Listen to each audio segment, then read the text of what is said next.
दोस्तों, मालदीव में चुनाव के बाद मोहम्मद मोइजू को नया राष्ट्रपति चुन लिया गया है और 54% वोट से जीतने के बाद वे सरकार बनाने के लिए तैयार हैं। लेकिन इसी बीच इन्होंने एक बार फिर से अपनी उस मंशा का ऐलान कर दिया जो भारत के लिए काफी चिंताजनक है, क्योंकि इससे हिंद महासागर में भारत की पकड़ कमजोर हो सकती है। जानेंगे इसके बारे में। वहीं पर हमारी दूसरी खबर चीन और कनाडा को लेकर है, जिसके साथ अब कनाडा ने एक ऐसी हरकत कर दी है कि पूरा चीन हैरान हो गया। तो चलिए इन दोनों ही इंटरेस्टिंग खबरों को डिटेल से समझते हैं। दरअसल दोस्तों, मालदीव के नए राष्ट्रपति काफी भारत विरोधी हैं और चीन को पसंद करते हैं। इसीलिए सभी को इस बात का अंदाजा था कि उनकी सरकार में भारत और मालदीव के संबंध खराब हो सकते हैं। आज से पहले भी कई बार ऐसे बयान दिए जिससे भारत और मालदीव के संबंधों में खटास आने की संभावना बताई जा रही थी और अब उसी का पालन करते हुए नए राष्ट्रपति ने एक बार फिर से बयान देते हुए कहा है कि वे अपनी सरकार बनने के एक हफ्ते के अंदर ही भारतीय मिलिट्री को मालदीव की जमीन पर से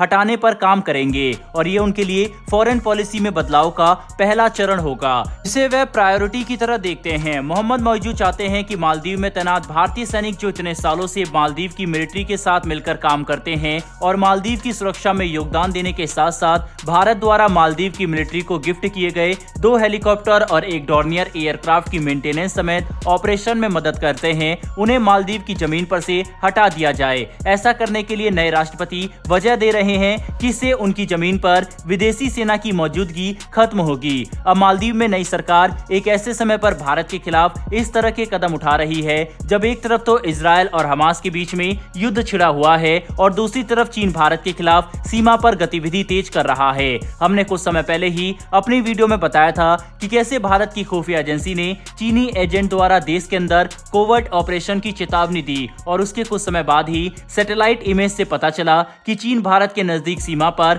काफी एडवांस गांव बसा रहा है। ऊपर से ये बात हम सब जानते हैं कि हिंद महासागर में चीनी नौसेना की मौजूदगी किस तरह से बढ़ रही है। जिबूती में एक सैन्य अड्डा बनाने के बाद चीनी नौसेना के बेहद एडवांस युद्धपोत और पनडुब्बी जब देखो तब हिंद महासागर में आते रहते हैं। इसके अलावा जासूसी जहाज के बारे में भी हम सभी जानते हैं। इन सब बातों को ध्यान में रखते हुए अगर मालदीव की सरकार भारतीय मिलिट्री को अपने देश से बाहर जाने का आदेश देती है और हमें ऐसा करना पड़ता है तो ये भारत के लिए काफी चिंताजनक होगा। ऐसे में भारत को कोशिश करनी चाहिए कि हम मालदीव की सरकार के साथ बातचीत करते हुए अपने सैनिकों को मालदीव की जमीन पर ही बनाए रख सके और दूसरे देशों के साथ बातचीत करते हुए हिंद महासागर में अपनी मिलिट्री की मौजूदगी बढ़ाए, क्योंकि तभी जाकर हम इस पूरे रीजन में डोमिनेंस बना सकेंगे और ये एकलौता तरीका है जिससे हम चीन की मिलिट्री को सीधे टक्कर दे सकते हैं। ऐसा करने में हमें अमेरिका, फ्रांस और ब्रिटेन जैसे देशों की भी मदद लगेगी। इसके लिए भारत पहले ही कूटनीतिक फ्रंट पर काम शुरू कर चुका है। कुल मिलाकर देखा जाए तो मालदीव के नए राष्ट्रपति भारत के लिए आने वाले समय में काफी सारी मुसीबत लेकर आने वाले हैं। बहरहाल दोस्तों, बढ़ते हमारी दूसरी खबर की तरफ। यह खबर कनाडा द्वारा की गई एक ऐसी हरकत को लेकर है जिसके बाद चीन कनाडा को सीधे धमकी देने पर उतर चुका है। दरअसल मामला कुछ ऐसा है कि संयुक्त राष्ट्र की तरफ से कनाडा को नॉर्थ कोरिया के ऊपर 2018 से लेकर 2026 तक निगरानी रखने की जिम्मेदारी दी गई है, ताकि ये बात सुनिश्चित की जा सके कि दुनिया भर ने जो प्रतिबंध लगाए हैं उनका पालन हो रहा है। और ऐसा करते हुए ही कनाडा का एक निगरानी विमान नॉर्थ कोरिया पर निगरानी करने के बाद जापान के सेनकाकू द्वीप समूह के ऊपर से गुजर रहा था। अब इस द्वीप को चीन अपना हिस्सा मानता है और जैसे ही कनाडा का विमान इसके ऊपर से गुजरने लगा, चीन की वायुसेना के फाइटर विमान कनाडा एयरक्राफ्ट के काफी नजदीक आ गए। रिपोर्ट का कहना है कि दोनों विमान के बीच में मात्र कुछ मीटर की दूरी थी और चाइनीज फाइटर पायलट बहुत ही केयरलेस तरीके से विमान उड़ा रहे थे, जिससे कनाडा के विमान की सुरक्षा पूरी तरह से खतरे में आ गई। इसके बाद जब ये टकराव खत्म हुआ तब चीन की तरफ से खुलकर कहा गया कि कनाडा ने चीन के सॉवरेनिटी का उल्लंघन किया है और वे इसे बिल्कुल भी बर्दाश्त नहीं करने वाले।